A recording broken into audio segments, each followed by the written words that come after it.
Well, that was satisfying. Well, that wasn't satisfying at all. Today on...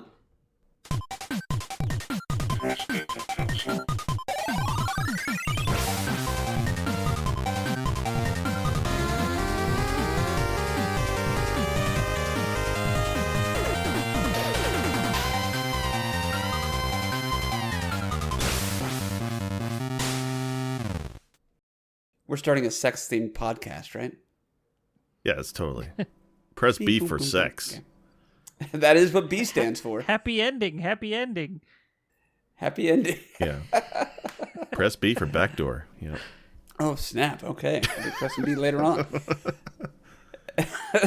Everybody, hello and welcome back to Press B to Cancel, the show where the points are made up and the stakes don't matter, or whatever they say. I love Drew Carey. That's all that matters. Today I have with me the full roster of the Press B to Cancel squad. Sick Jake, how you doing? Doing great, man. Always glad to be here. Wonderful. As well as my good friend Werewolf. Say what's up. What's up?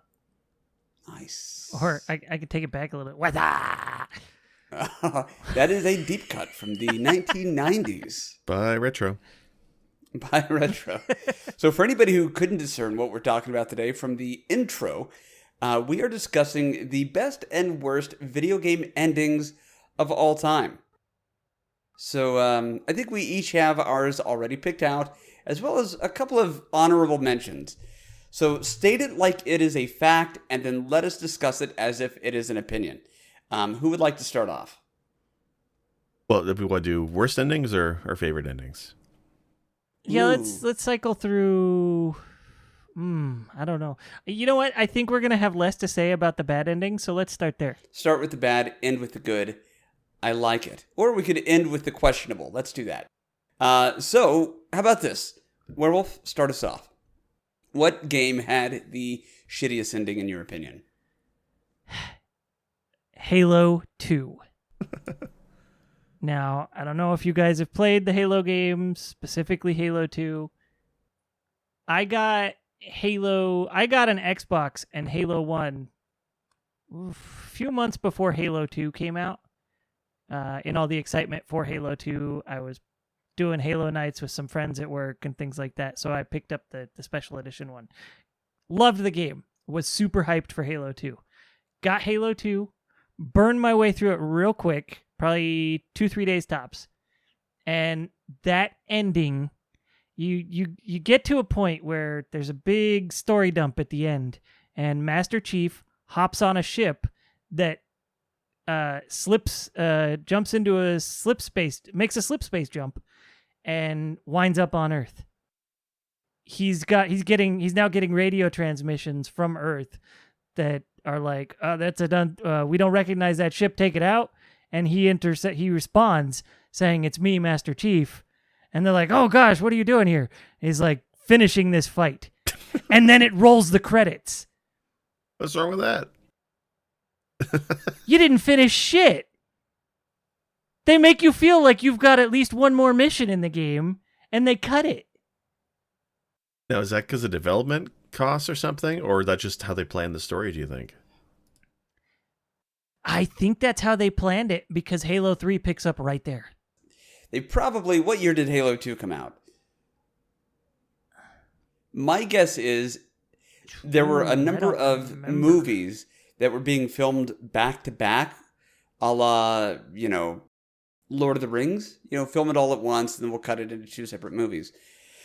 And they probably said, let's do that, but tie it into video games. Now, again, that's purely speculation. But how many hours did you have sunk into Halo 2 when that happened? That's hard to say, just because I burned through the game really quick. And I think I also played a fair amount of multiplayer. So I can't say that the game was crap, because it's probably my favorite Halo in terms of multiplayer. And, if you have both Halo 2 and Halo 3 that you can just jump right into Halo 3, it's not so bad. But when Halo 2 is brand new and you go and play it and you get that ending and it leaves you just completely hanging, There is zero closure from that ending, in my opinion. Yeah, and I would wager, I don't know what Jake's worst pick is going to be, but I would wager that part of the story behind why these are considered so bad, not just for us, but for anybody listening out there, if you have a game in your mind that has a shitty ending, I would wager that there's a story to it as to why it's so bad, other than just objectively bad, like whether you had some sort of emotional stake into it. You know, like you just said, this was one of your favorite of the Halo entries, at least for multiplayer. You know, maybe that's part of what it is it, you know, it was so good, and then it shit on the fans by doing that. Yeah, I loved the story Right. as the whole thing unfolded. It threw curveballs at the time, and it was exciting and lots of fun, and revealed a bigger bad than what you thought was the big bad in the first game. All these kinds of things, and then you get that. I feel like from your description, if The Force Awakens had gone on for another 30 seconds, that's what this game equivalent ending would have been. Because, you know, The Force Awakens ends and Rey is handing the lightsaber to Luke, and everybody is leaving the theater with that sense of like, oh shit, this next thing is going to be great. And then Episode 8 comes out, poops on everybody by having, you know, the film start off where it left off, but he throws the lightsaber over his shoulder like he doesn't care. And if they had used that for the ending, that's what Halo 2 would have been. Is that accurate? Yeah, because when you beat the last level, Master Chief jumps on a ship. You see a little sort of cutscene rendering kind of deal where he jumps off into slip space, and then you get an unrelated cutscene with characters who are somewhere else on the Halo ring, and it does all their things. And then after all that, it goes back to Master Chief, shows him arrive at Earth, and then you're left hanging. So they could have just left it without showing that part and had that be the opener for Halo 3. And I think it would have been a better experience. Maybe that was their way of saying, like, there will be another. You know how, like, Marvel did that, where they introduce a character, and then they'll be like, you know, Iron Man will return in Iron Man 2 or whatever. Maybe that's where their way of not doing a post-credit stinger, but letting you know, hey, stay tuned, more stuff is coming. I don't know. I'm trying to make an argument for it now. Yeah.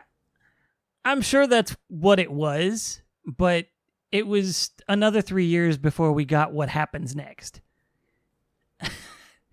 So Halo 2 came out in 2004, and then Halo 3 came out in 2007. So it was quite a wait to find out what's next, what's going on, especially at the time where I was devouring Halo. You know what I mean? Jake, what do you think? I was just looking at, when I was looking for the dates of when Halo 2 came out, I came across an interview that IGN did in 2016 with one of the developers. And he says, according to O'Donnell, the original ending of Halo 2 had a much cleaner resolution, ending with the Master Chief finding the Ark of the Covenant on Earth, then working with the Arbiter, then known as the Dervish, to stop the Prophet of Truth. So the ending was you and the Dervish chasing the Prophet of Truth through the Ark, having a grand and glorious conclusion on Earth, finishing the fight right there. So they had recorded the full ending with the actors prior to rewrites. So again, he said they're disappointed, but they had to throw the ending out. It was out of necessity. They just couldn't finish the ending. They just couldn't finish the end of the game, it sounds like. It was just impossible. So everything got rejiggered, and we had the cliffhanger to end all cliffhangers. So it sounds like they had a plan for a proper conclusion, which would have been probably decent, but I guess for whatever reason they had to throw out the window. So that sucks when a game is cut short like that. Mm-hmm. Seriously. There is a legendary ending for Halo 2. I was just reading. I have not seen that one. I'm assuming it's still a cliffhanger, but it's probably more like, you know, fluff piece at the end or an ending scene. I don't know if you've seen that or not. I believe I have. I honestly don't recall too much about it. It doesn't change much. I know that. But that is disappointing because Halo is known for such lore. Like the story in Halo, I'm even interested in, and I've only played a handful of 3, and I'm interested in the lore. So to know that the second game kind of ends like that kind of sucks. Yeah. So the legendary ending, I have seen that. It shows Cortana interacting with the I think his name was Hivemind, Okay. who controls the flood. So that's the legendary ending, is Cortana and Hivemind having a bit of a conversation, and you get a glimpse of that conversation. And then it cuts to black. A little bit again. of fluff, but yeah, not much there. I guess now with the Master Chief Collection being on PC and fairly decent, I think they patched all the bugs out of it now. So now if you really want to, you could play Halos 1, 2, and 3 back to back and get that full story and not have to wait years after cliffhanger. Yeah, I mean, Halo 1, 2, and 3 really do... Like, 3 really resolves the arc of the trilogy really well. ODST, on the whole, just gives you more insight as to what's going on during Halo 3, Right. but not as Master Chief. And then Halo Reach gives you an idea of what's going on just before Halo 1 starts. Halo 1 picks up right where Reach ends. Yeah, Reach is a prequel, right? Yeah. They're all very... And Reach kind of didn't have a great ending, honestly. Spoilers, everybody dies. Like Rogue One. You've got a team of like 5 or 6 Spartans. They all die. So... Well, if they're not in the sequel games. That's like Rogue One was the same thing, right? You know they're all going to die because they're not in the rest of the Star Wars movies. It's a prequel. Yeah, but you know what? In Halo Reach, they handled it really well. You actually get to fight until you can't fight anymore. They put you at the tail end of the game, you're left in a fight that you can't win. And it just gradually gets harder and harder with more and more enemies as you're running out of ammo and health. Once all that's done, you get to see, and I don't remember if that's before or after the actual story bit ending, but the story ending sees the Pillar of Autumn take off with Master Chief on board, headed for the Covenant. It's that one, even though everybody dies, I still felt like it was a better ending. Than Yeah, Halo happy 2. ending does not mean better ending in terms of entertainment. Right. What's a Spartan? I'm not saying that I don't know Halo, but I don't know. I'm kidding, of course. Master Chief is a Spartan. They're super soldiers. No, in the yeah, world that of much I'm Halo. familiar with. Now, I never played Halo, but my brother was all about it, so I loved watching him play. Yeah, it's got a good enough story and interesting enough gameplay that it's an easy series to watch for the most part. Yeah, they put a lot of thought into the world building for that. And Jake mentioned that they ran out of time and had to cut the ending. I wonder if that's because they blew a lot of their development time making the demo for E3 one year and had to cut it, like had to kill everything and start from scratch. Yeah, that's the thing with E3 demos is I didn't realize that until recently, but especially earlier on in games industry, they would not just like carve out a section of an existing game, they would often make the demo from scratch or using assets they've cobbled together to make a demo, and it's no way represents the final game. Like I find that just awful. Like that's how they're gonna do it.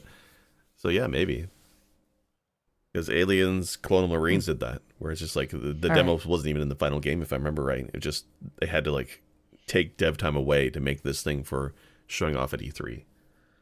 Yeah, I think that was the case with Halo 2. The demo level that they showed for E3 was not in Halo at all. Well, I like it. It sounds like, even though I'm not as familiar, that is absolutely a great choice for worst ending ever. Not only was it a dickish move, it was something that was kind of cobbled together and rethrown in there since they couldn't do their original design. For anybody out there listening, I really want to try to engage in like conversation about this on our Discord. So join us on the Discord if you're not already, but go to the newest episode discussion section and let us know your thoughts. Was Halo 2 the worst or just really bad? Or did some of you think that's a great way to end a game? Like, tell us all your opinions because you're hearing all of ours. Or just, do you even like cliffhanger endings, period? Like, personally, whenever there's a cliffhanger ending, whether it's a game or a TV show, like the Star Trek cliffhangers at the end of a season, I hate those. I absolutely can't stand cliffhangers. They do not hype me up. They just piss me off. Yes, I'm the same way. I have a soft rule with TV shows that if it's known to have cliffhanger endings between seasons, episodes maybe I can handle. But if I'm ending a show and then I've got to wait 4 more like months for the next season. I can't do it. I have to wait and then binge it when it comes out because my personality type is just not cut out for that. Video games, I might be able to make an exemption for, but I doubt it really because the wait time for those are so much longer. So Years. Put me in the please no. Yeah. So did you watch Lost as it aired, or did you watch it on Netflix? No, Lost is the reason that I came up with this. Now, I watched it on DVD. Okay, I didn't watch it live, but I rented the DVDs from Hastings back in the day when Hastings existed. You know, the show had been out for a while, but the final season had just come out, so I think a lot of people were doing this, and the DVDs were hard to come by. Okay, so I had to wait. I would binge, and then I would return, and then just wait every day until somebody brought one back. And that's kind of when I was like, well, thank God I didn't do this when it was new. I don't always make a lot of time for television, but back then I sure the fuck did. And that's where that came from for me is I can't do it. I got into other shows, you know, The Mentalist and all these various things that would have these weekly, you know, episodic arcs that would not always be clean conclusions, but if I had to wait a week, whatever. But then in between seasons, no, fuck that. I can't do it. That was a good one. Well, a bad one, but a good choice.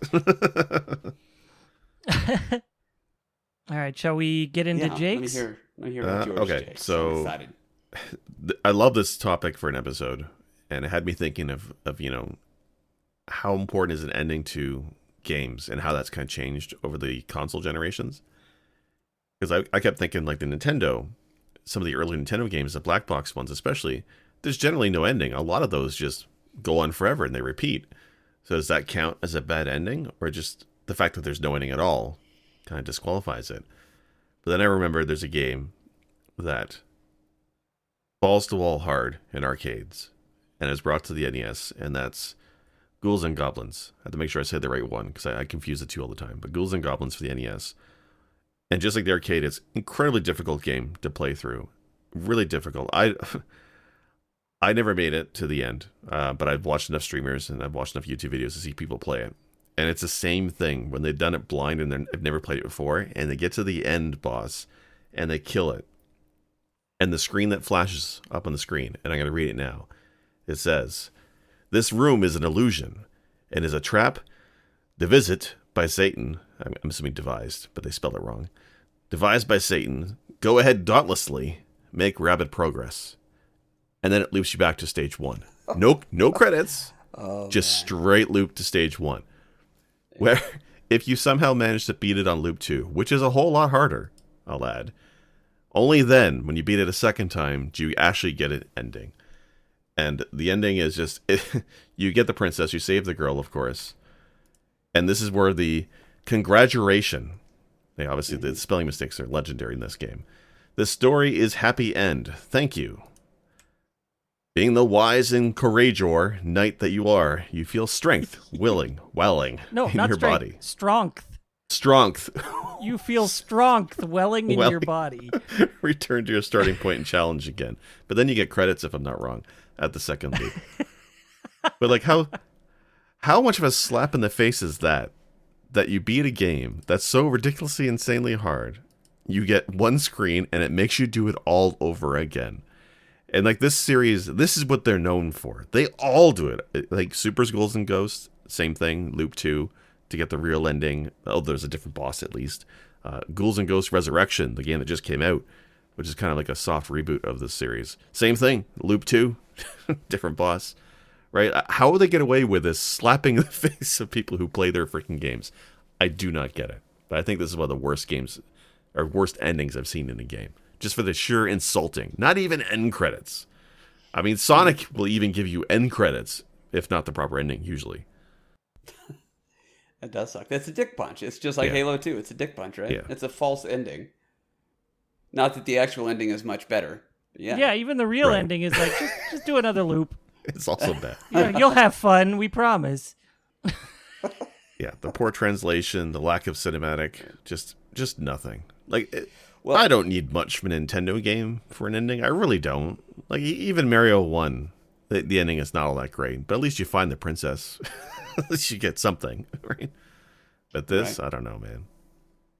Well, okay. I'm trying to think of a good analogy here. You guys know I'm a metaphor guy. I like to play car games with my son. When we're in the car together, we'll play I Spy. My son is 5, and he doesn't like me guessing things. So he will say, no, that's not what I spy. And then I'll be like, okay, I give up after 40 minutes. What do you spy? And he'll say, like, one of the first things I guessed. And I kind of feel like this is that same kind of thing, where I love the lad, so it's okay.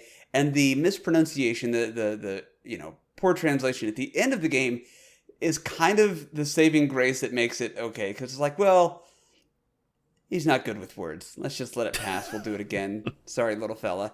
And then, did that metaphor fall flat? I feel like I know what I'm talking about. You could say that's a bad ending to a metaphor. No. Okay, No, let me try one more time. I get what you were saying. Right, no, it's like, okay, if that were, if they had said congratulations, I almost went Ghostbusters there, congratulations. No, theirs was congratulation. Right, but Ghostbusters was, yeah, you're right, okay. But if they had gotten all the words correctly, and they're like, hey, here's the rug out from under you, do it again, I would have been mad. But when they do it, incorrectly, then it's kind of like, well, they're doing their best. I guess I should too. And then you go all Eye of the Tiger and beat it again. I don't know. I'm devil's advocate here, trying to make it work. It's an arcade game, so I kind of get it. It was designed to extend the gameplay more and more as much as they could. So the game just gets harder and harder with each loop. So I get it, but it's this weird point between what we know of as modern games and what we think of as, the endless kill screen arcade games like Pac-Man, Centipede, things like that, where the game just kind of dies after a while, or you just can't beat it because it gets too hard. So it's somewhere in the middle of the two, and it's almost frustrating on both sides. It's odd to me because, like games like Centipede or Asteroids or Space Invaders, I never expect an ending from those games, right? It's the same gameplay loop again and again, so that makes sense not to have an ending there. But Ghosts and Goblins, like, it feels like you're progressing through the different stages, different environments. So it feels like a story. There's a narrative, even if there isn't much dialogue or anything. But for that to not have an ending, a conclusion after you beat it, forcing you to replay it again to get the main ending, I don't know. I think that sucks. At least give you the princess, but maybe instead of happily ever after, she divorces you or something. But the fact that you don't get her at all, you don't save her at all, and it's a illusion to visit by Satan, as it says, is a low blow. So let me ask you this. Take out the first false ending. Play the game through once with the regular actual ending. Is that game then redeemed? Does that make it a good game? No. Like, okay. No, that's but it question. wouldn't be the what worst makes it ending. The worst list. of all time. Yeah. Okay, it wouldn't be the worst. It would be slightly redeemed. It would be a, medium pile of flaming garbage instead of the giant dumpster heap. Yeah, forgettable. I can kind of get behind that because I didn't play much Ghouls and Ghosts or Ghosts and Goblins when I was younger. I played them a little bit, but they were too hard, so I walked away from them pretty quick. As a teenager, I got Super Ghouls and Ghosts on the SNES, and at one point I actually sat and I was like, I'm going to beat this game, and I did. I played through it, I beat it the one loop, and I got the false ending in that, and I was pissed, and I stopped playing. I was just done with it. Yeah. So it does feel like a slap in the face to get the false ending and have to beat it a second time even harder when the first time was already one hell of a struggle. Right. To get the real ending that is, again, only going to be like a paragraph. Right. Yeah, it's a pat on the back. Yeah. Which, I don't know. I'm going to save my words for a few minutes, but it's a dick punch. It's like, again, with metaphors. You shoot the game-winning shot, right? And you're doing it just to impress your old man because he was never really around. But he's at this game, and you shoot the game-winning shot. Whole town erupts, goes crazy. Everybody rushes the floor, hoisting you on their shoulders. And then your dad comes up to you and says, "Good job," and then calls you by your brother's name. Right? That's a metaphor. You feel good. You feel good because you did the thing, but the motivation behind beating the thing was not as satisfying as you had hoped. Oh, God. Yeah, that's it. When the task is more rewarding than the reward. Yeah. When Dad doesn't even look up from his newspaper, just says, "Good job," and gets your name wrong. That's totally it. Yeah. And I want to give a quick shout out to my family to let them know I remember everything. Okay. Like I ever won a game-winning shot at anything. Sorry. This is therapy for another time. All right, GP, what about yours? What's your worst ending? Okay, so there's so many that could have happened. And just like yours, just like Jake's, mine was a dick punch because there's more to the story than just that ending sucks. It is an obviously shitty ending, but the story behind it elevates the shittiness to another level. And for me, that game is LJN's Jaws for the Nintendo. So here's why. For anybody who's not seen the ending, no, I won't tell you the ending yet. I'm gonna give you guys a microcosm example of what my life was like leading up to this. I have an older brother, great at sports, decent at video games, and growing up, if I couldn't beat a game, he would be the one to beat it for me, and then we would celebrate together in that victory. Except for Jaws. Jaws destroyed my brother. That giant fucking shark ate my brother so many times. I was already terrified of the ocean. And I just thought that's how it is. There's crabs, there's conch shells. You can kill jellyfish with a harpoon or a bowling ball thrown from an airplane. It's a sensible game.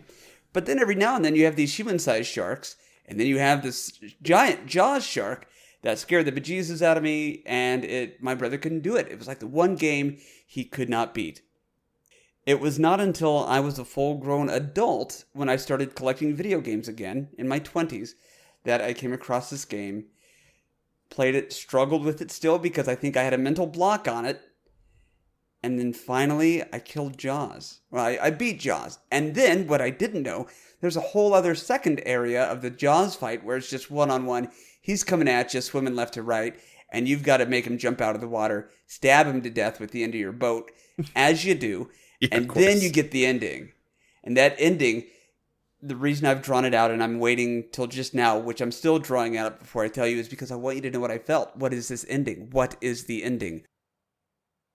What's the ending? It's a helicopter flying off into the sunset. The end. That's it. Fuck you. Turn off the game. Yeah, you got a plane that wings left across the screen, wings right across the screen. It goes sunset, and then you get the end in the bottom right. That is all of it. That is 20 years of trying to kill the shark that killed my brother at least 1,000 times. And I understand that they're not going to go back and recreate the ending of the video game for me to get my justice. Has my brother been properly avenged? Yes. Can I now beat the game in under 8 minutes? Sure. Do I make it a point whenever I beat the game to hit reset or turn the game off before I see that fucking helicopter? Fuck yes, I do. Okay? Because fuck you, helicopter. And that's the worst ending of all time. Where the game is far too intense and grindy to justify a 6-second ending. Yes. Yeah. Yes. I feel like there's a metaphor here, but it's going to involve guys trying too hard at a club and then letting down a woman later on. So never mind. There's nothing in that game that lasts 6 seconds. Everything is 1 minute, 2 minutes, 5 minutes. But that's true. Except maybe getting from one random encounter to the next might be less than 6 seconds. But other than that, the ending is just for everything that takes so long. The ending is the quickest thing ever. Yeah, it's a race to hit the reset button for you. Then it is, and if you're trying to speed run it, the minute you see the bonus game pop up, you just hit reset because that takes way too long. But for a game that is A by LJN, I know most people have an anti-LJN rule, and I understand that. This, I feel, was one of the better games from them. The gameplay is fun, though basic. The sound effects make sense. They sound good. They're identifiable. The hits are hits. The misses are misses. The character designs are cool. Jaws is as scary as he needs to be. The soundtrack, oddly catchy and, again, memorable. But for the difficulty level, like you said, it's more intense than it needs to be. It's just, it fell so flat. And again, I had 20 years built up into this game. And again, the task of beating it was more rewarding than, the ending. For me, this one was great because I never played it as a kid. I knew it existed, but I never rented it or bought it because the movies terrified me as a kid. So I never bothered playing the game. I didn't realize that the game is obviously not terrifying. It's G-rated except for the ending, I guess. But when I first played it, and just on my own, I think it was in a Big 20 event one year, and just trying it and playing it, I didn't realize it would even have an ending. I thought it was a game like Balloon Fight or something, a game where it just would loop infinitely and your goal is to get score. I didn't realize it actually had an actual ending. It wasn't until I saw somebody speedrunning it in a couple minutes that I realized that there's even an ending sequence. And I guess like your brother, when I finally got to Jaws, the shark scene, I could never nail that timing to impale it with my boat, and it drove me freaking nuts. Because if you didn't do it, you have to start all over again. But after watching the ending, it's not good. You're right. But I mean, at least you see the shark sink to the bottom of the screen. Then you see that cool animating, helicopter flying off in the sunset. It's an ending. I'd argue it's probably better than the ending that Mario Brothers 1 has. No, you can. No? There's no animation in Mario Brothers 1. It's just some static text and the princess. Yes, but you get to see the princess. Like, I guess you get to see Jaws die, but you get to read about what happens to him. She cracks a joke. The princess, who you died multiple times trying to save her, makes a joke. And I think that's wonderful. I don't know. The thing is, I don't want to discredit what you're saying because I have some sort of beef with how this ended. But I think, and again, I'm therapizing here, I think some part of me wanted to be able to win and then approach my brother and say, yo, bro, I did this thing you could never do, sharing this victory with me for all the times you beat a game for me. I've avenged you. But I never even, I don't think to this day he knows that I've beaten it. Because I don't think he watches my show anyways. Yeah. But because what's he going to do? He's going to be like, oh my God, great, what was the ending? And then he is going to be just as let down. And if my brother's going to be let down, let him beat the game on his own. Then he can just be in the same ship pool with me. I don't want to be like, I avenged you. And he's like, great, what do we got for it? And I'm like, fucking the end. Helicopter into the sunset. Kind of. Worst game of all time. Ending-wise. I can see it. Decades of not being in a game, and then when you finally actually overcome it, and it just, that's it. Yeah, I can see it. Like, for me, I never had the history. So for me, it's okay. But yeah, I can totally see the hatred there. Did you ever see The Princess Bride? Yeah, of course. Inigo Montoya going after the guy, and he's like, you killed my father, prepare to die. Imagine if, because that was his lifelong quest. Imagine if he meets that guy and he's like, oh, hey, look, I know what you're talking about. There's another guy who was holding my family captive and I had to do that. I didn't want to do that. I'm not a bad guy. I root for the Red Sox. Everything's good. I'm chill. I'm so sorry. And then Inigo Montoya would be like, well, where's this other guy? Let's go get him together. And then the guy who killed his dad was like, oh, man, actually, like, he got hit by a car. He's dead, so we can't really do anything. All this was for nothing. That's what that would feel like, right? Lifelong mission, no reward. Nothing else you can go and do. There's no second loop. At least you got a second loop. Something to push you even harder. No. Fuck no. No, we got the end. Bye. If The Princess Bride ended with Andre the Giant hopping aboard a helicopter and driving off in the sunset, or flying off in the sunset, that'd be okay. If they had done that to Jaws, then Jaws would probably be on one of my best endings. Because why is Andre the Giant there? Was he Jaws the whole time? I don't know, but that's fine. He gets a pass, Andre the Giant. Yeah. But No. I'm again, metaphors for the order of the day. Yeah. And that's the thing is like, okay, pack up, go home. It was a non-deal. It was not a big deal at all. No, it's a good All I pick. got You're out right. of that, the ending to Jaws is the equivalent of a disappointed Mandy Patinkin. I can say his name, I swear. Did you? Okay. And I gotta give a shout out and show some love to Mandy Patinkin. I don't know if you're listening, Mandy, but the trivia there is his performance in that scene was so compelling because during the shooting of the film, or right before the shooting of that film, he had lost his father in real life to cancer. So he was viewing. Yeah, no, he was viewing, the person responsible for killing his dad as he was approaching like this cancer death from his father, and that's why he was so compelling, and he was able to use that for such a riveting moment in an otherwise silly film. Anyway, shout out to Mandy Patinkin because damn, dude, that you look at that scene and you're like, fuck it, that's acting. That is wonderful. That's it's brilliant. Notable listener to Press B, Mandy Patinkin. You're a fantastic actor. Right. Thanks you for listening. Yeah, thank you. And if he doesn't, if somebody would tag him in like a tweet or some shit, that would be great. Yeah, Speaking some of movies, Instagram, Mandy would you? Patinkin. Yeah. Again, I'm trying to plug all of our social medias as well. Yeah. So shout out in Discord and let us know. Don't worry. Yeah, let us know in Discord. Right. Let us know your favorite role that Mandy Patinkin played. And we'll know you got God. this far in the episode. Right. That's engagement right there. That's how you do it. So should we switch over to, let's do best endings now, if you don't mind. What was super rewarding for you guys? We'll stick in the same order. We'll go Werewolf Jake and then myself, and then we'll go to notable mentions after that. So Werewolf, what do you think was the best video game ending of all time? Okay, so for me, one of the probably the most satisfying video gaming ending I've ever seen is Silent Hill Shattered Memories. This is the one that was sort of a refresh on the original Silent Hill. It was on PS2 and Wii. I played the Wii version. But you're playing as Harry Mason looking for his daughter.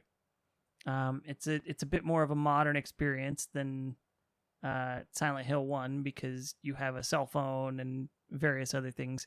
It's more technologically up to date for 2009 than 1998 I want to say the first one was.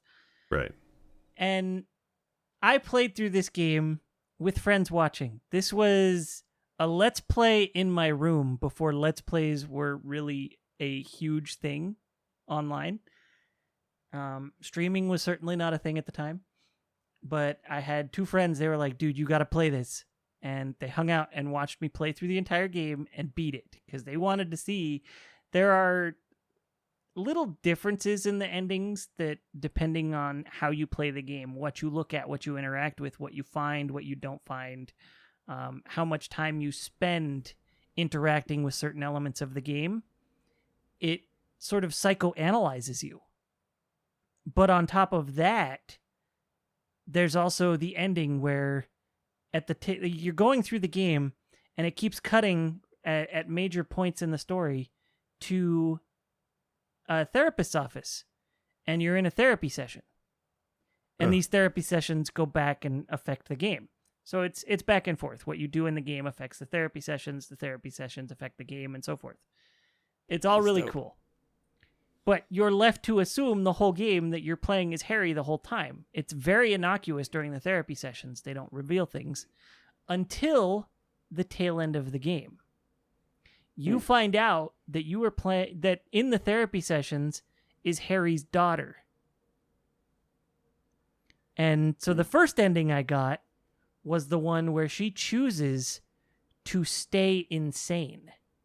Because the whole game, she's wrestling with this idea of who her father was. She idolizes him. She doesn't really remember who he was. She was like 7 years old when he died, something like that. He died in a car accident drunk driving.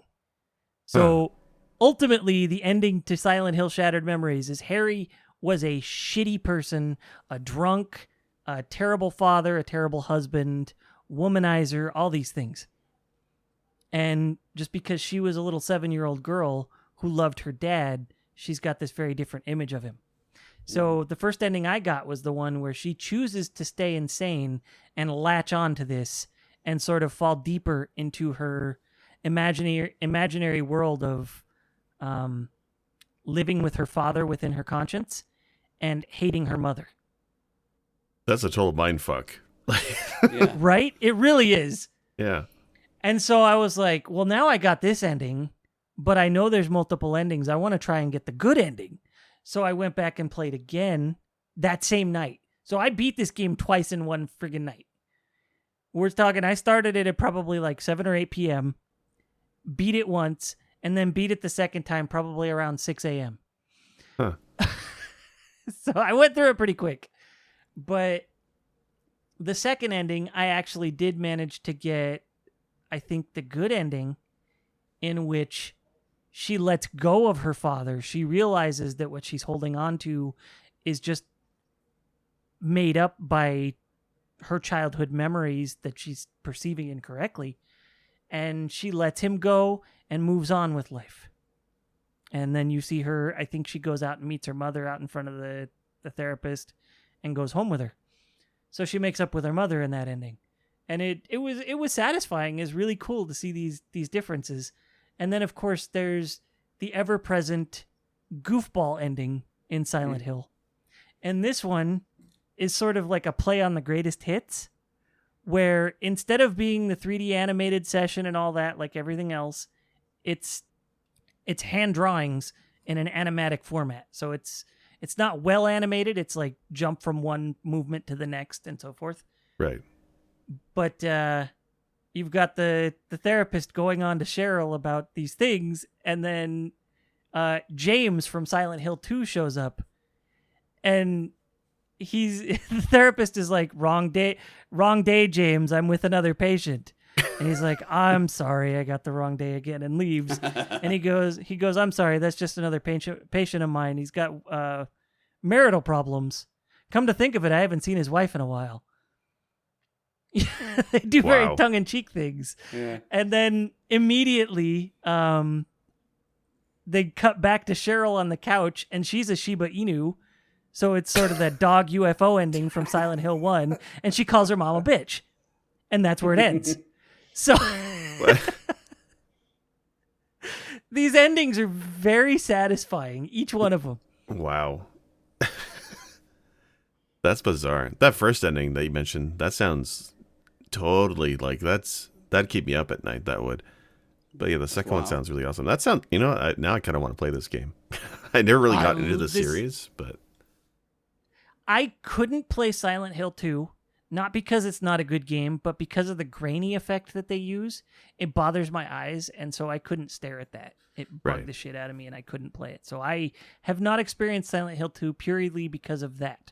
And of course, if you beat the game, an option that's opened up for you is to turn off the white noise on the visual imaging. That's a weird endgame reward. Right. Given that it's not an out-of-the-box option, I couldn't play it. Yeah. So I think it's great that they added the Silent Hill, the other universe reference in the goofy ending. But let's look at Resident Evil real quick. If this had been the ending to a Resident Evil game, if you're playing as Chris Redfield or whatever his name is, and then let's say his daughter, is the one in therapy, how upset would you be if you found out that this guy spent his life killing zombies and taking down Umbrella Corp just to get hit by a car? Pretty satisfying. Well, no, that's what I'm saying, though, is if this wasn't Silent Hill, I think this is one of the things, in my opinion, that makes it such a great ending. Is it is classic Silent Hill, with the way that they relate things in Silent Hill to, psychosis or, even almost karmic incidences. I don't think you could have got away with that type of ending in another series, I guess is what I'm trying to say. Yeah, and the game does it really well. You get glimpses of home movies from the Mason family when Cheryl was a little girl, where, you see her having a great time, saying she loves her dad, they're taking photos, doing silly things together, playing, having a wonderful time. But these clips are all like 10 to 20 seconds. And then after you beat the game, and you get to see other clips of how Harry actually was, and you get to see him recording himself about to sleep with 2 other women who are not his wife. You get to see him trashed at the amusement park with his daughter, telling her to go get him another beer. What good is having children if they can't do that? Like, it really nails how shitty of a parent he was when you go the route that unveils it for you. And it's just so bizarre. They start you thinking that you're playing as this man who's lost his daughter and he's just trying to find her, to finding out that you're just playing a figment of his daughter's imagination and how far off base she is. Yeah. It really is a true mindfuck of an ending, and I love it. Yeah. Yeah, it's a wild ending. That also speaks to the idea of how children view their parents. You know, it's one thing I've heard before, and it's definitely how I look at my kids, is I try to be the dude that my kids think that I am. You know what I mean? Mm-hmm. And I mean, fuck, if that's how her dad was in real life, and then she ends up explaining it away in her psyche, you know, to be that guy. I don't know. That is dark. That is not it's redeeming, but not satisfying spiritually, if that makes sense. Yeah. Yeah. Now I'm heartbroken. I don't want to play it.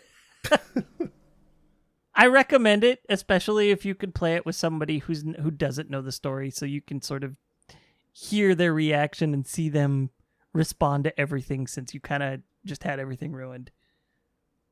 That's great, though. It's wonderful. Jake, let's turn over to you now. I'm dabbing my eyes here. What is the greatest video game ender for you?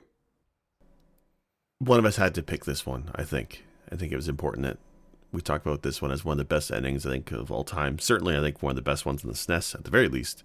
And that's Final Fantasy VI, which is, I mean, anybody who's an RPG fan, story is always an important element of these games. At least I hope so. And but the problem with a lot of games is the ending is usually quite short, maybe not satisfying, maybe there's loose plot threads. You know, it's very easy to be disappointed in an RPG ending. And the cast of characters in Final Fantasy VI is huge. There's like so many characters in that game. So I don't think as a kid I ever expected it to end that great. But they do an amazing job, right? When you take down Kefka and is the whole boss fight, the whole sequence is amazing. But when that happens, you have to escape the island. And there's these little, what they call vignettes. Yeah. I'm not French, but each of them, you know, highlighting some dialogue between that character and one of their friends in the cast, and it's all, you know, it's in sepia tone. It's just classy. The music, the theme, each character is played one last time. It's just fantastic. Between each of those vignettes, there's like you're moving across, I guess, a table of artifacts, and they all relate to the character in some way. Like, I'm trying to think now, like, there's like a wine glass with a pendant. I think that's for Terra and all that kind of stuff. And it's just really just sublime, right? It's a 20-minute sequence. It's not short either, right? And it's like from the escaping the island, these vignettes and the credits of the characters being popped up on the screen, and then you still have a sequence where they're escaping on the airship and whatnot. So like from start to finish, 20 minutes. It's hard to describe. It's a very satisfying just way to end such an epic game, right? You spent 60 hours in this game, and there's just no disappointment, I think, for me in that game. As long as you got all the characters. Because if you don't get all the characters, or if you don't get a character, they don't show up in the ending, which makes sense. Right? Yeah, like so the you Mass don't get Effect their thing. interactions, and I think a couple of the interactions get shuffled around to some other character if you're missing a Right. character. But there's a great deal of interactions there that just go missing and are left out that you don't get to see if you don't have all the characters. Right. But like the one Which I especially thought was super cool. Yeah. The one that sticks out to me is Shadow, right? Which he's one of my favorite characters, even if he doesn't have any lines in Final Fantasy VI. But the ending, right? When they're escaping, he's basically telling the dog to go away, and he basically stays behind to die. And just you hear that theme, and it's one of the most iconic themes in gaming for me is his theme, and it's just fantastic. Right. Well, and he ends up being Realm's father, if I remember the subtlety of the game correctly. Yeah, because you got those flashbacks if you slept in with him in your party, I think, occasionally, right? I think one of them mentions that, I think. Right. Well, and I think it also has to do with his dog Interceptor, and how Interceptor warms up to Realm as quickly as he does, and things like that. But yeah, there's definite references kind of alluding to that. Where if you pick up on it, great. If not, no. But I agree. This was definitely one that was on my radar for what to pick for the best. The most recent time, I've said this before. I got done doing the Final Fantasy marathon of 1 through 7 at the back end of 2020, and of all the ones, I gotta say, this is it's not even close. This is the best one. I think typically with RPGs, you see what inevitably happens to the characters in the future after you save the day. But yeah, this one picks up the moment you beat Kefka. Yeah. And it's not like escape the island before it blows up. It's just, okay, we said we did it. I guess we'll have to go home now. And then you realize, you just saved the world, and now all these characters that you love, these 14 or 15 rapscallions, are going to, for the most part, go their own way. Yeah, it's interesting. It's all just a very casual leaving Kefka's tower and discussing experiences they had, and then that's it, I think. So let me just say, I've not beaten this game. I watched the ending once because I've tried to beat this game about 6 times and I can never beat Kefka. Oh, really? Yeah. Oh, this game is so worth. Let's not shame anybody here, Jake. No, I'm just saying that this is one you this one I feel like you have to put in the bucket list and finish. Yeah, I still intend to, for sure. It's just I feel bad that this is one I haven't beaten. Yeah. Oh, don't feel bad. Did you watch when Pulse did his playthrough of this? Pulse 109? I saw some of it. Yeah, when he beat it, I got emotional. I wasn't bawling or anything, but I definitely had that lump in my throat. I've beat it so many times, and I know how I play the game and how I internalize it. But getting to watch him do his playthrough was such an enlightening experience into just the world of how other people handle RPGs. And then seeing that ending, because it's always the same ending, unless you don't get all the characters, in which case it's retooled to fit the characters you do have, like you've said.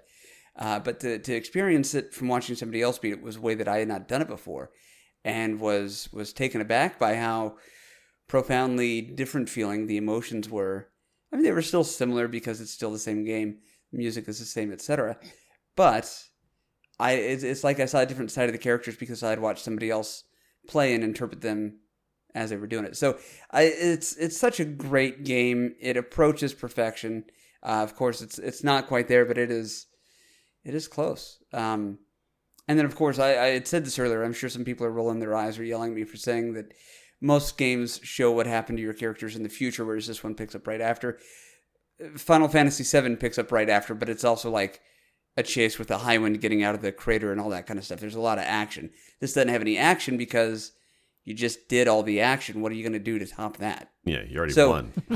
Yeah, I had to make sure people know, yes, I have beaten 7. I've seen the ending. But this is what I'm talking about. And it was perfect. And yeah, the choice to make it sepia toned, the brown and whites it was chef's kiss. It was wonderful, It's a stylistic choice I did not expect on the Super Nintendo, right? That's a cinematic type of thing. And to see that on a console, like the 16-bit console, that's pretty awesome.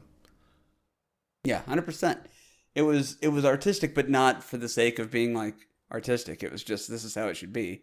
And it kind of shows a finality to it, which is great. I love it. Yeah, there's not a lot of older games that we saw do that sort of thing. And the only other example I can really think of that did it at the time was Secret of Evermore, which was another Squaresoft game. It made use of the black and white instead of, just sepia, but it still did that sort of thing to show flashbacks of the past and give you some insight of what went down. I think you even get some flashbacks of the past after you beat it, because I think the characters go back to their own times, if I recall. It's been a long time since I played it, but I don't know. It's something Squaresoft really nailed the 16-bit ending, it seems. Yeah, they definitely had the cinematic chops, I think, for how ending a story should go. I think that's probably, if you're okay with it, a wonderful segue into my best ender of all time. Is that okay? Let's hear it. So, I've got to put up a little bit of a, caveat or asterisk here.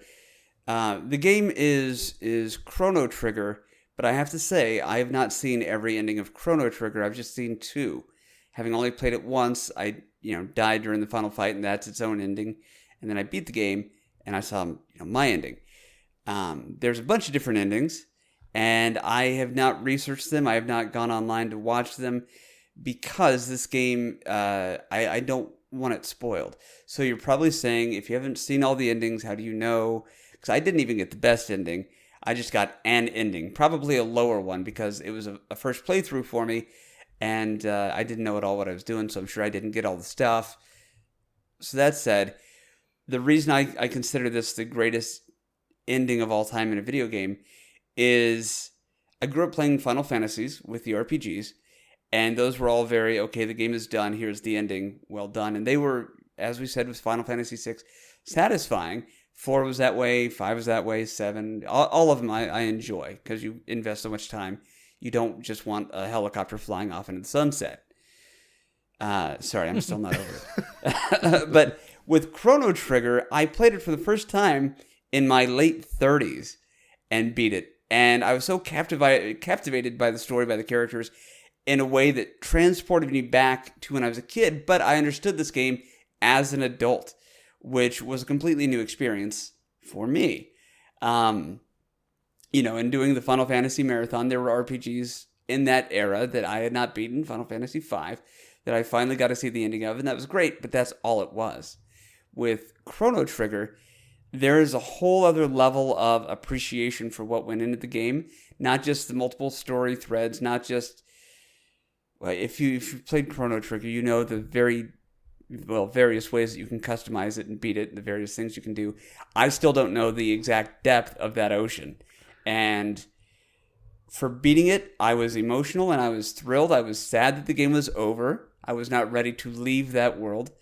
And I am very excited to go back and try for different endings, to the point that I don't want to spoil it. Now, I would like to reference my previous comments about whenever a show comes out, I can't do cliffhangers. I have to go and I have to watch them all so I can know all the things. That should tell you how I feel about Chrono Trigger.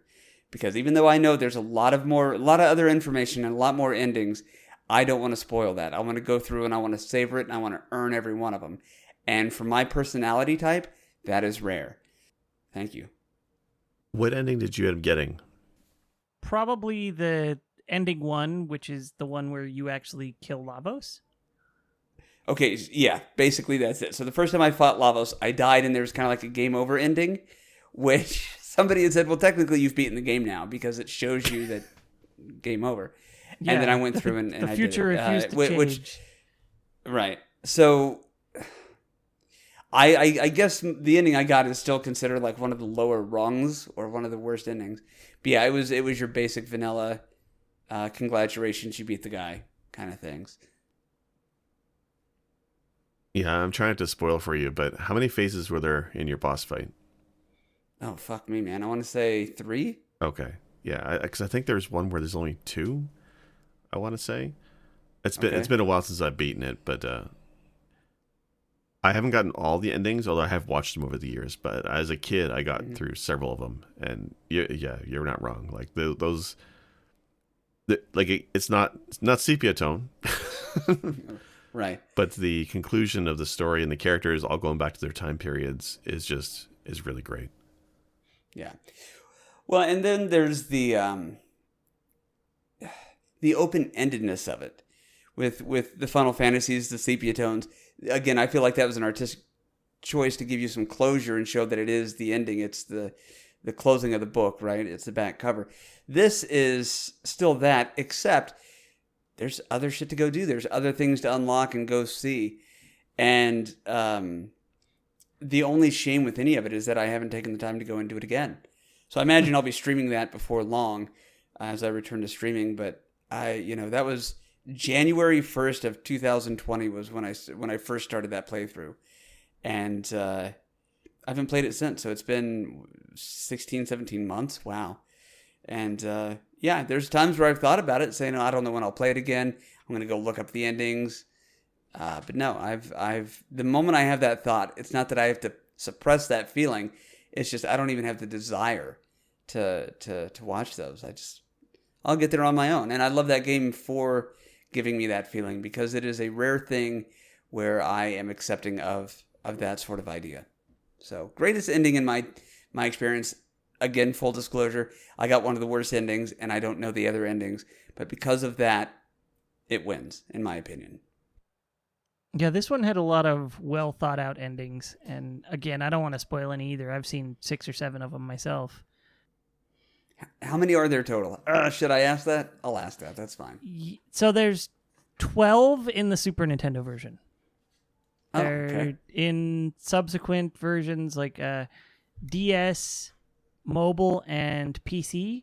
There's a 13th ending. Wow, I didn't know that. Damn. Otherwise, there's 12 endings. See, it's the gift that keeps on giving, Jake. Yeah. Yeah, that's great. And I'm at peace completely with the fact that I only can identify 2 of them. So again, in time, and I feel like that is a game that will probably stick with me for a long time, not just because I've beat it and want to play it again, but because there's still more to do. And it's rare where you find a game that gives you that kind of, nowadays, there's a lot of games in the newer systems that will have multiple endings. I mean, hell, we've already talked about a couple of them here, and the honorable mentions will have others.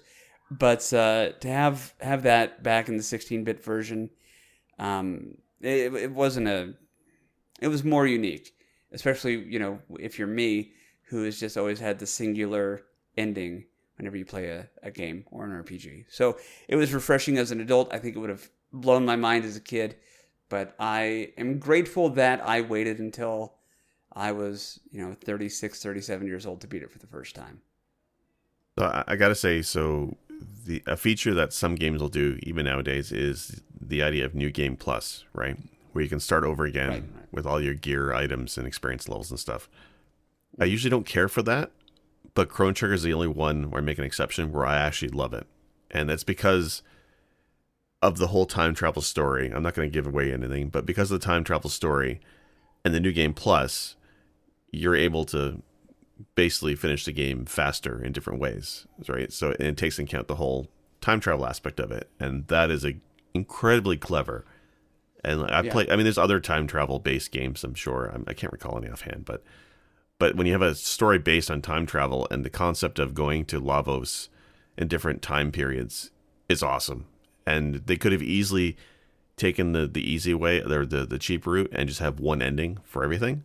But they totally don't, and it's captured in the endings. And some of the endings are more for humor or fluff, and then some of them are a little bit of a dive into some of the characters you like. So it's really well done, and like combined with like great character design, fantastic music, those character themes, and it's also not a short ending. It's also Square, man. Back then, I remember playing Chrono Trigger for the first time, beating it, and then having to go to the bathroom. But I had to wait, I swear, 20 minutes before it was all said and done. And just from start to the end of the credits, the whole flying, sweeping scene of the credits is just so well done, and it's very sublime. It's really great.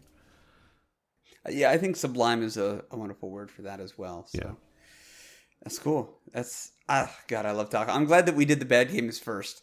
So I would hate to go from this feeling, this almost nearly euphoric feeling of recalling And these end things, on Jaws. and then thinking about fucking Jaws, man. Helicopter in the sunset. Oh, Chef God. kiss. So, yeah, should we discuss honorable? Did you guys have any honorable mentions or I got one real alternate quick. takes? Yeah. Okay, let's talk about it. So I was gonna pick. When I was trying to figure out what is the worst endings.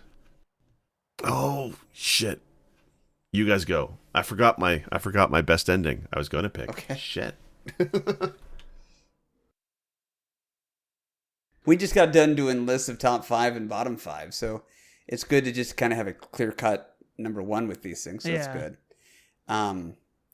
The one and the reason that it's my alternate or honorable mention is because it is undeniably horrible, the ending, but I almost think that it's so horrible, it's great. And this game, of course, Twisted Metal for the PlayStation 1. So Twisted Metal is a game we've discussed before, but we haven't done a full-fledged episode over it, but it comes up frequently because it's a cool series.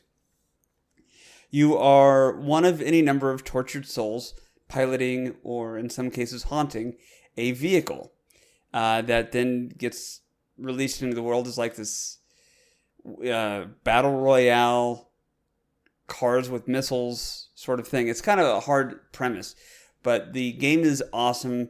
The idea is great. The soundtrack is historically, wonderful, stealing tracks from Rob Zombie and, various heavy metal acts of the day.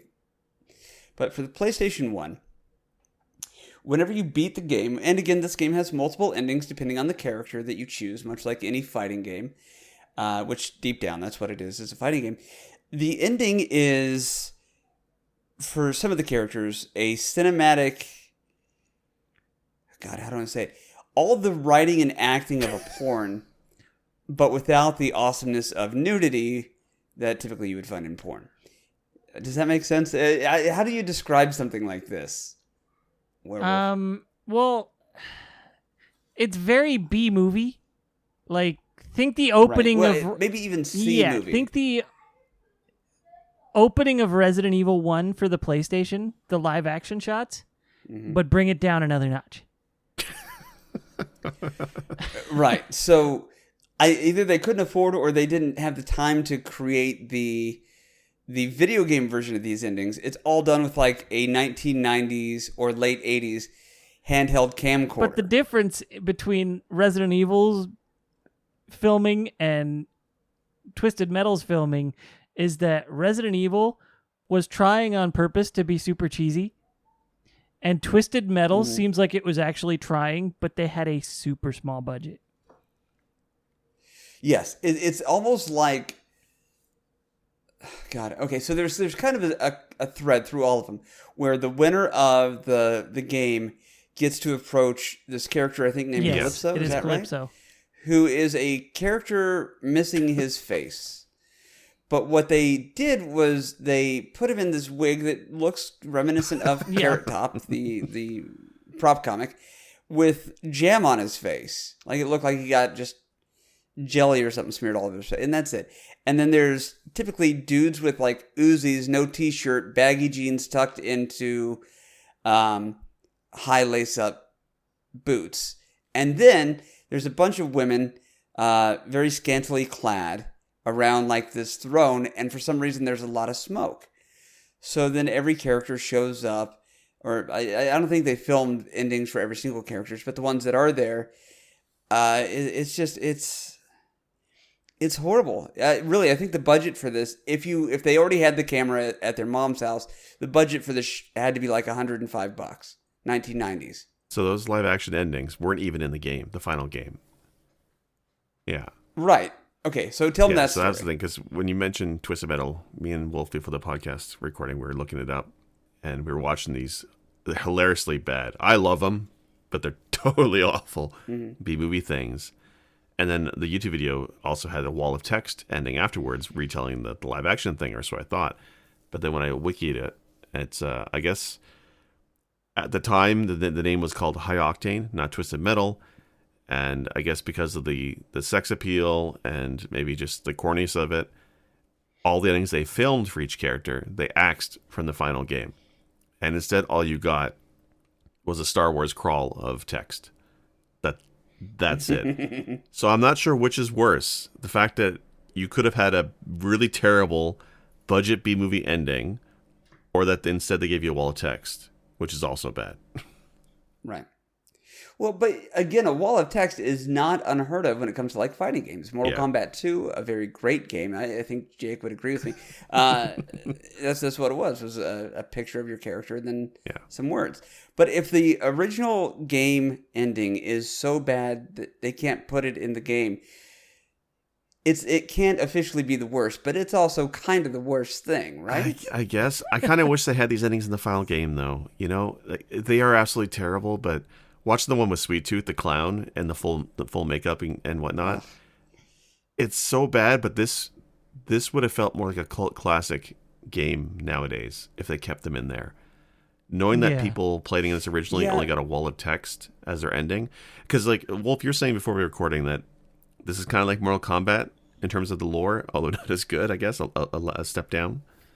Yeah, it's the world building and storytelling that they did with these endings and with Twisted Metal in general, at least with the first game, feels very Mortal Kombat 1, but with vehicles and guns, you know? Yeah.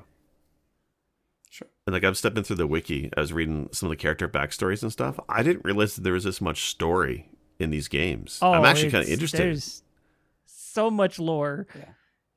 Like a demon in a tank, and the daughter of Calypso, and then the cow driver at the end of the first game, I think, becomes a Sweet Tooth driver later on. I think, if I'm reading this right, it's wild. There's a lot of story in this, and I kind of wish I played these. The old man, I think, was actually Sweet Tooth's father, right? Cain or something. Yeah, but that's the thing. I think the reason it's good that they didn't include them in the game is if they had, I don't know that we would have had a Twisted Metal 2.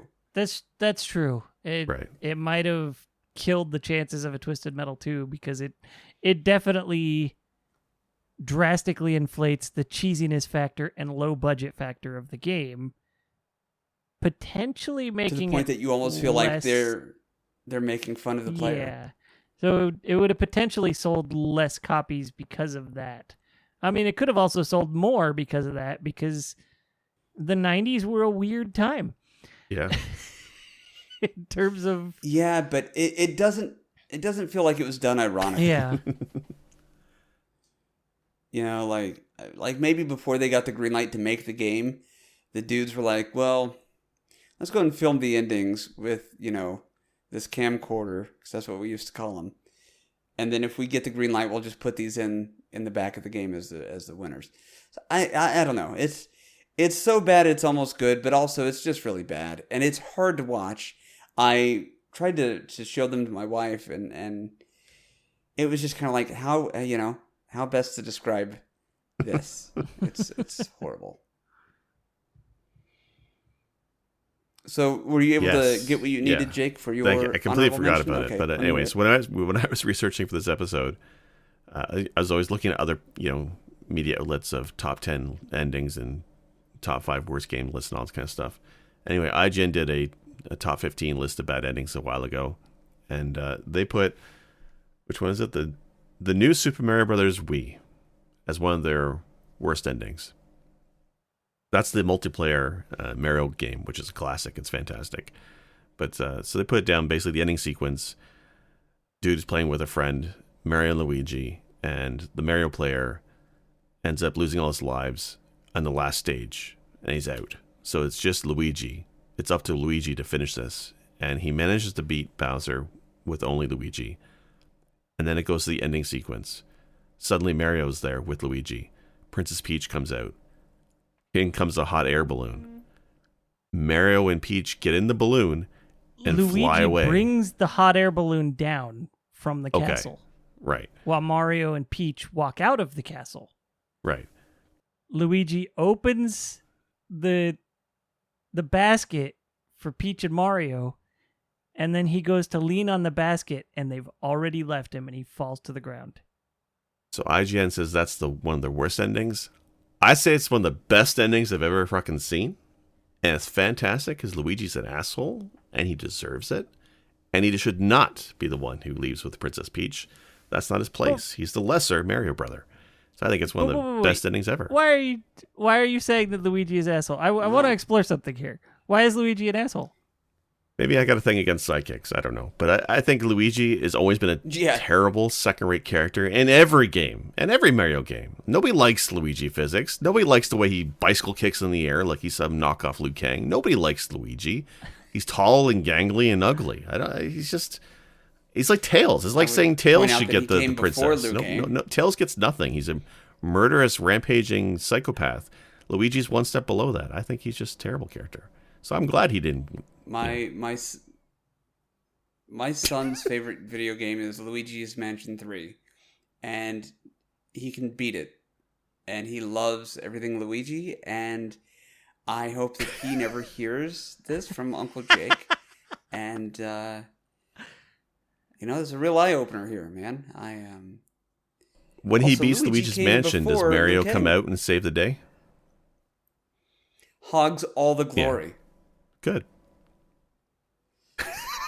No. Actually, Luigi's Mansion 3 has a very satisfying ending that teaches teamwork and not holding grudges. But that's a whole other. Maybe I episode. should play this game. I don't have any animus toward Luigi, Yeah. but hearing that, because I did not know about that, he sounds like the perpetually friend-zoned John Hughes Yes. character. He just saved the day, went ahead and brought the ride around for the jock and the prom queen, and went to lean on the limo, and the limo had pulled away. Poor Ducky. Poor Ducky. So, out of curiosity, with IGN's list of horrible endings, were any of the games we've mentioned today, good or bad, on there? Halo Or was 2 is that- on there, actually, yeah. So they agree with you there. I was having trouble thinking of a bad ending that I just felt so mad about. And so the wife went and I was talking to her about that. And she went and did a search online and came across that article. Yeah. So she was going over them. And I was like, okay. And she got the Halo 2. And before she said anything beyond that, my brain went, ding, ding, ding, ding. That's the one. All of a sudden, I was brought back to 2004. And it was, I was angry all over again. I was like, that's the one. Yeah. Yeah. Yeah, well, I said this kind of at the top of the episode, but I feel like a big part of the reason we have these on both the good and the bad list is because I think, for the most part, video game developers care enough for their audience to want them to enjoy the ending, and for the most part, they can nail it. But I think what makes something great, like over the top, perfect, or horrible, dick punchy quality is our stories that go with it. And with the exception of Halo 2, which you've nailed, I think that's accurate. Whether or not you come away from something happy or sad kind of depends on your interpretation of the adventure of the game in your real life as you approach the ending. Boom. I just think it's funny that Jake thinks Luigi is an asshole because there's an argument for that being true, but there's also an argument for Mario being the asshole, and right. it's interesting. That might be a therapizing episode, Jake. I would like to get you on the couch and discuss so many things about your discussion, your thesis on Luigi. You know, that game too is that's a couples therapy, playing New Mario Brothers with a wife or girlfriend or friends, and just especially when you're playing with 2-3 players. It's a game where if one person wants to go fast and one person wants to get all the coins, or when you realize one player realizes they can pick up the other players and throw them into holes, it's a game that causes divorce. And I can't blame Toad, who's playable in that. The only face is Mario and Luigi. Would you say that Luigi ruined some marriages? Like, I'm not tracking the hate. I feel your hatred, but I'm not tracking it. The A to the B to the C is not there for me. So again, maybe at some point in the future, we'll have this discussion about younger brother characters in video games. Yeah, sounds like a plan. Or just maybe bad just sidekicks. Luigi. I don't know if you hate all younger brothers. I mean, nobody likes Robin. Yeah. Nobody likes what? Robin. It's just Tails, Luigi, People Robin. love They're all the Robin. same. Nobody likes sidekicks. No. First off, you're going to have to specify which Robin. Thank you. And Tails, what's wrong with Tails? He's completely like, you know what? Another episode. Yeah, I like it. So, again, everybody, thank you for tuning in. Let us know in Discord or any of our social media platforms what you think about our best, worst, and alternate Honorable mentions. honorable mentions. I don't even know if honorable Dishonorable mentions. Dishonorable Just our mentions. mentions. Just mentions. Yeah, so I tell you what, while we wrap up, Werewolf, let me hear from you. Tell everybody where they can find You you. can find me on Twitch and Twitter as WAREWULFF. Search it on Google. Tell it you meant it. You'll find me. Very cool. And then Mr. Yeah, Sick I'm Jake. Sick Jake. You can find me on Twitch and Twitter. awesome. My name is Guy Prime from The Retro Therapy, also press B to cancel. You can find me on twitch.tv/The Retro Therapy, or search any of your major social media platforms and look for The Retro Therapy. I should be there. So everybody, again, my deepest thanks for your time.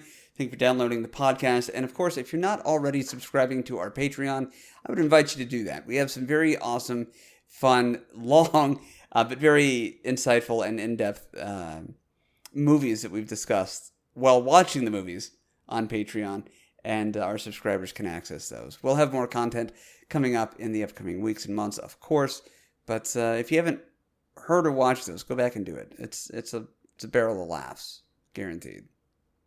I can't guarantee that, but if you like what you just heard for the past hour and 30 minutes, you're gonna like this shit. So quit adding me, okay? Maybe I'll cut that part out. I love you guys. Congratulations. Until next time, everybody. This has been Press B to This Cancel. story is happy end. Thank you. Congratulations or whatever. Special thanks to Arthur the Ancient on SoundCloud for our podcast theme. Listen to more episodes on our website, pressbtocancel.com. As well, feel free to like or subscribe at Apple and Google Podcasts, Pocket Casts, or anywhere else you like to listen to your favorite shows. Thank you to our supporters on patreon.com/pressbtocancel. Your money helps keep this ball rolling. And as always, thank you to all our listeners. This has been Press B to cancel.